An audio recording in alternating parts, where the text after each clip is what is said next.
Sometimes life has a way of throwing unexpected challenges your way, and sometimes these changes come in the form of life changing medical events. For the last 10 years, we have built our life together as a couple. During the last 2 years, some of these moments have tested the foundation of our relationship.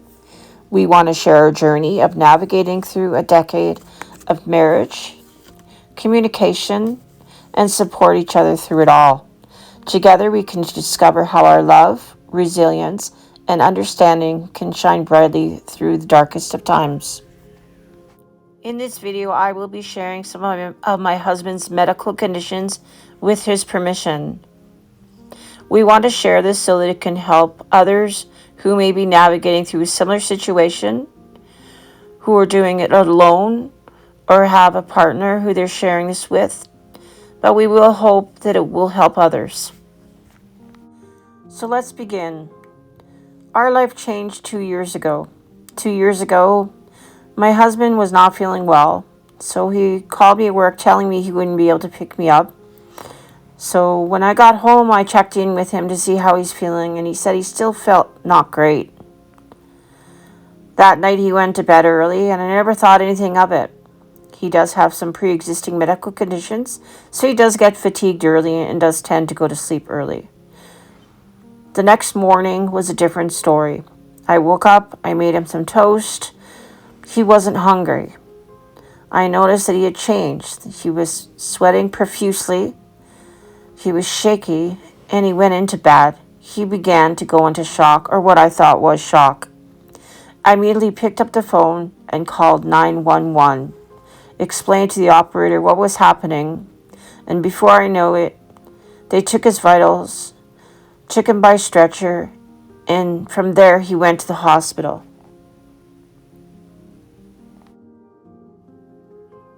He arrived at the hospital before I did, and they sent him through the emergency ward.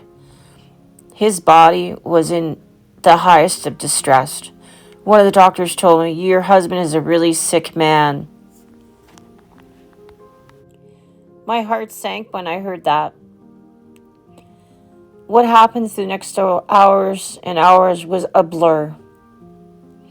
Finally, someone came to me and said, "We need you to talk to a surgeon."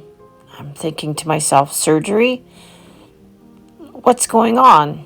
Apparently, my husband had an appendix that ruptured, and his body had now gone septic, so he had sepsis. They had to remove the appendix, which was a risky surgery. The doctor told me there was a possibility he would not survive. I signed the papers and just prayed and continued to pray that he would make it through the surgery and we'd deal with whatever came next.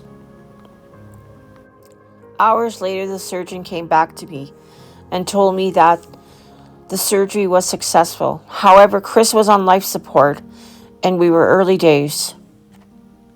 The next 6 weeks seemed like eternity. Every day, like clockwork, I'd go into the hospital, make sure I didn't miss the doctor's rounds so that I could ask him any questions I needed to have answered. They were always great at answering my questions in layman's terms, and if I was unsure, I'd always ask clarifying questions.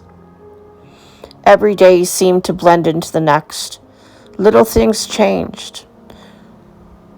Every couple days, a new medication or something was removed, something was added. I remember 2 to 3 weeks in, every day seemed like the next. That was when I had to make the big decision to get Chris off of the ventilator.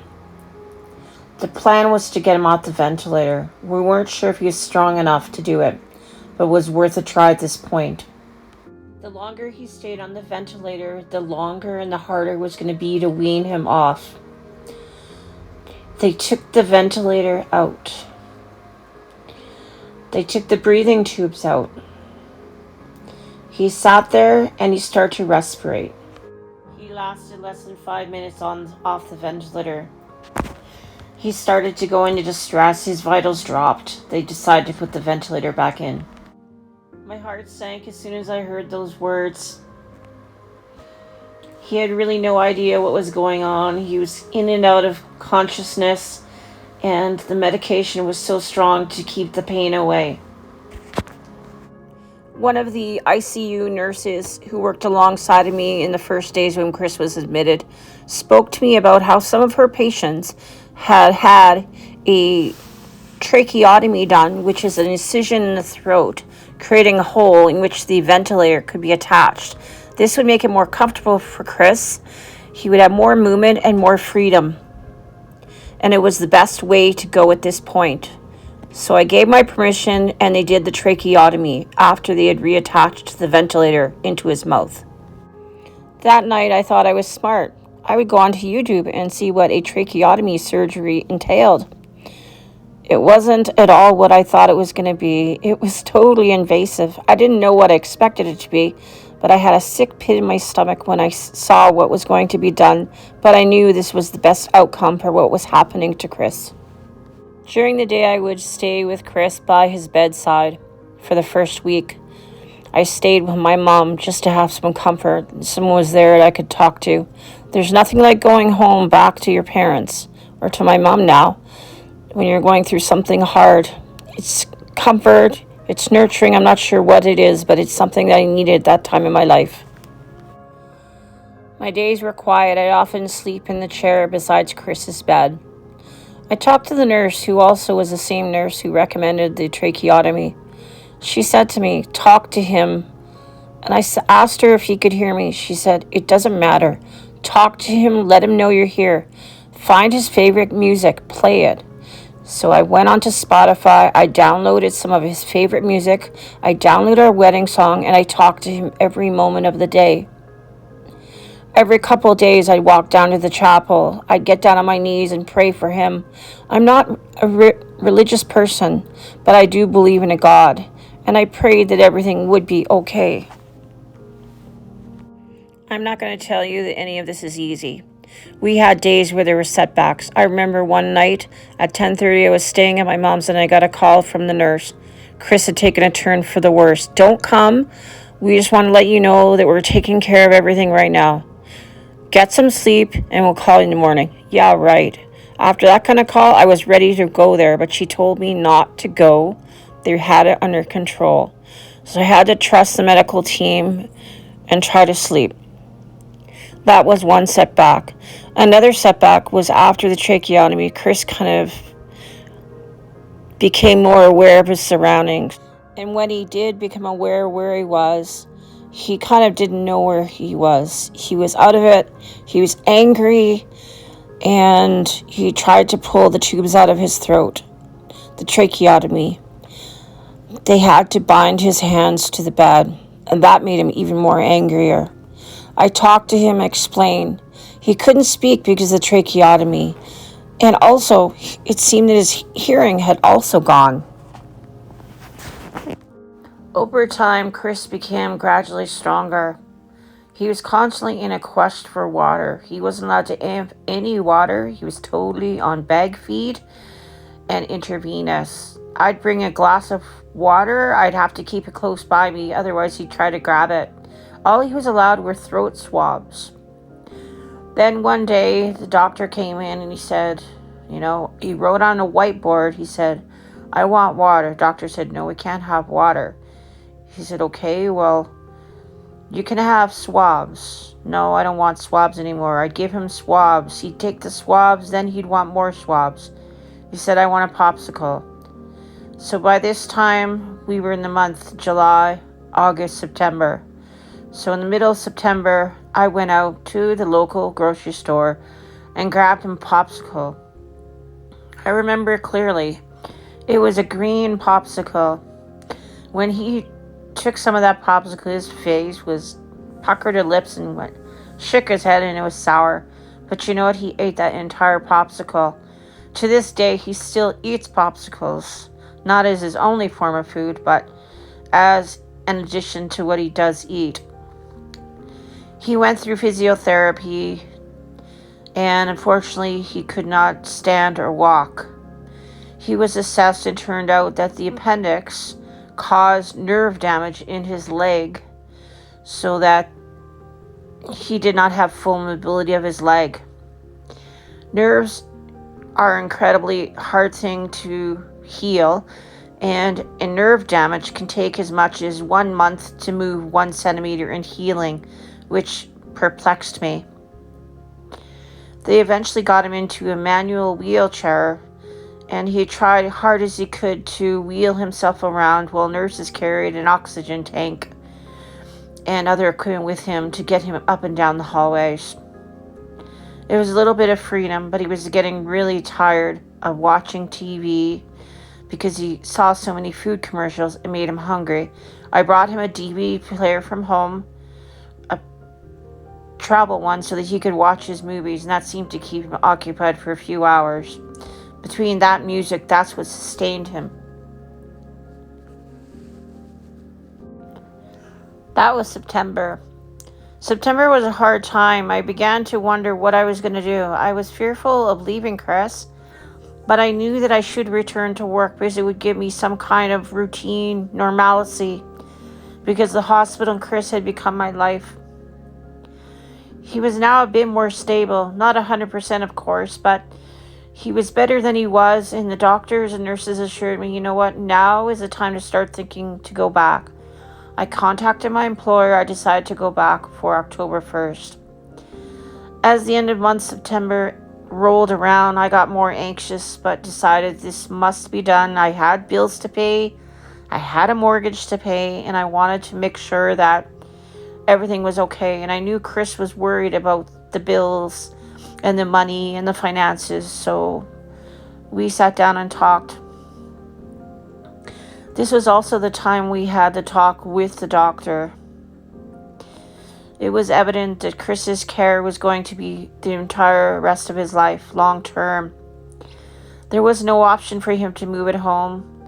We didn't have the money or facilities to care for him around the clock. It was determined that he would be going to Norwood, which was an extended care place in Edmonton. So we filled out the paperwork, we went through the social worker, and we put in our request. We waited. September went to October. October went to November. November went to December. And then December, it was moved to another location. He was moved out of the ICU of the hospital he'd been in since July. He was now moved into the hospital where I worked. That had its pros and cons. I remember clearly that Chris had a bad turn at the hospital there. We almost lost him. He coded. I don't know what happened, but he coded. I got a call from the doctor. She said, "You need to come now. It's not looking good for Chris." I ran upstairs. He was just a mess. He had come again the second time close to death, and he knew it this time. It scared him and it scared me. After that incident happened, I remember a woman who was the wife of Chris's roommate. She pulled me away from his bedside. She said, "Christina, you need to come in the hallway. Let them continue to do what they need to do. Let them take care of him. Because you being in there with him right now isn't what he needs. He needs to be reassured, and right now you are scared." I was scared. She was right. So I took some time to myself, gathered my thoughts, gathered my tears, scooped up whatever assurance I had that he'd be okay, and I went back into the room. He told me, I could read his lips. I almost died. I could feel the walls closing in. I could feel the darkness surrounding me. That to me was scary. That feeling of feeling hopeless, and there's nothing I could do. Chris remained in the same hospital until we got the call the second week of January. He was accepted into Norwood. It was probably the happiest time of my life in a long time. I'm moving way ahead of myself here. I have to mention a few things that happened while he was in the hospital waiting for his transfer. We were told 3 times we were going to be moving. The last time hit him the hardest. It was the 1st of December We had put up his tree. We had his room ready for him not to move. And they said, "You're moving." So I packed everything up. We got the bags to go and they canceled. That Christmas, he refused to put up the Christmas tree. I knew he was devastated. Let's not forget the time when he also had to have his pacemaker replaced because the battery had died and the alarm system was going off continually. Hey, that was fun too. But, all in all, considering what we went through, we came out through the other side. I want to thank the nurses from that hospital. They were amazing. I brought them cookies. I made muffins. I could never repay the things they did for Chris or for me. Well, they talked to me, chatted with me. We got to know each other. When it was time to actually leave and go to the new hospital, I went there that night preparing to get Chris's stuff ready. And all of a sudden, behind this big curtain, they said, "We have something for you, Christina." This was the middle of December, getting closer to Christmas. "Chris couldn't go out and shop for you, so we all helped him." They pulled back this big curtain, and I'm not kidding you. There were baskets full of chocolates, pampering products, personal care items, and just things I need to do to pamper myself. I had not taken care of myself in numerous months, and it was evident. I started to cry. I cried and I cried, but these were tears of happiness. And on the whiteboard, Chris wrote, "I knew you couldn't get a Christmas gift for me this year, and I knew that I couldn't go shopping. I feel really bad." So they helped me. They helped me in more ways than they actually knew. They helped me and they helped Chris. It was a beautiful moment. It is a memory I will never, ever forget. And I am forever grateful for that group of people, that team of nurses, that team of doctors. Honestly, I've never encountered a team like that in any other medical place that I've had to deal with. It's interesting because one of the respiratory people who worked with Chris at that same hospital is also working with him now. This is the same man who helped Chris say his vows at a renewal ceremony. That's coming up in another video. But I think I will end this story here, and there will be a part 2. It's far too much to tell. It's too emotional. It's tough. It's not easy. But I am truly thankful, and I'm truly blessed that Chris is with us the way he is.